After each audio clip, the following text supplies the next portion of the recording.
आज আমি তোমাদের বানিয়ে দেখাবো চিকেন মালাই টিক্কা কাবাব। আর এটা খেতে জাস্ট অসাধারণ। আর বাড়িতে যদি ছোটোখাটো কোনো অনুষ্ঠান থাকে না, তো স্টার্টার হিসাবেও কিন্তু তোমরা এটা বানিয়ে দেখতে পারো। খুব সহজে দারুণ একটা টেস্টি খাবার। তো চলো দেখে নিই এই রেস্টুরেন্ট স্টাইল চিকেন মালাই টিক্কা কাবাব বানানোর জন্য কী লাগছে।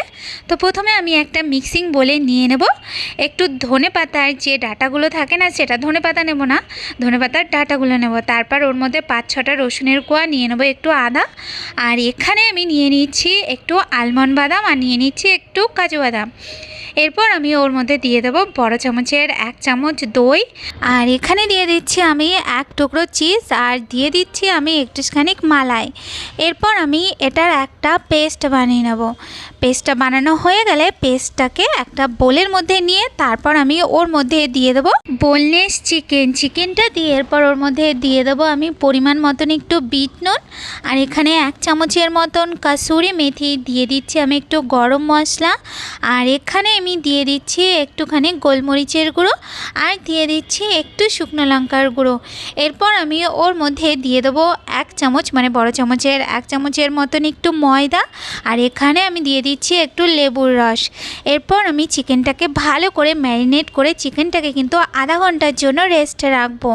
চিকেনটা রেস্ট রেখে এরপর আমি আধা ঘন্টা পর এখানে আমি প্যানের মধ্যে তেল দিয়ে দিয়েছি।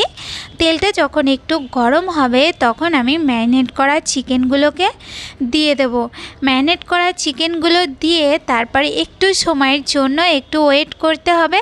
আচ্ছা, এখানে একটা কথা বলি, যদি চিকেনটাকে একদমই ম্যারিনেট করে রাখতে না পারো তাহলে কিন্তু চিকেনটা দিয়ে তারপর চিকেনটাকে ঢেকে ঢেকে চিকেনটা মিডিয়াম আঁচে ভাজবে, তাহলে চিকেনটা ভালো মতন সেদ্ধ হয়ে যাবে।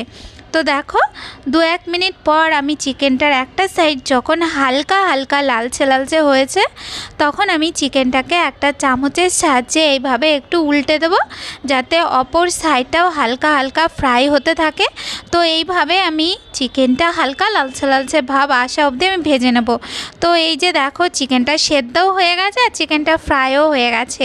এরপর আমি চিকেনটাকে একটা পাত্রের মধ্যে নামিয়ে নিয়ে তারপরে ওর মধ্যে দিয়ে দেবো বেশ কিছুটা ক্রিম, দিয়ে দেবো একটু ধনেপাতা কুচি, আর দিয়ে দেবো মেল্ট করা বাটার। তারপর ওর মধ্যে একটু লেবুর রস দিয়ে এরপর ভালো করে চিকেনটাকে এই সব কিছুর সাথে একটু মিশিয়ে নিতে হবে। মিশিয়ে নিয়ে তারপরে ধনেপাতার চাটনির সাথে সার্ভ করলেই আমাদের তৈরি হয়ে যাবে টেস্টি মালাই চিকেন টিক্কা। তো রেসিপিটা তোমরা অবশ্যই ট্রাই করবে আর আমাকে কমেন্ট করে জানাতে ভুলবে না তোমাদের কেমন লাগলো। আজ এই পর্যন্ত, দেখা হচ্ছে নতুন রেসিপির সাথে। টাটা।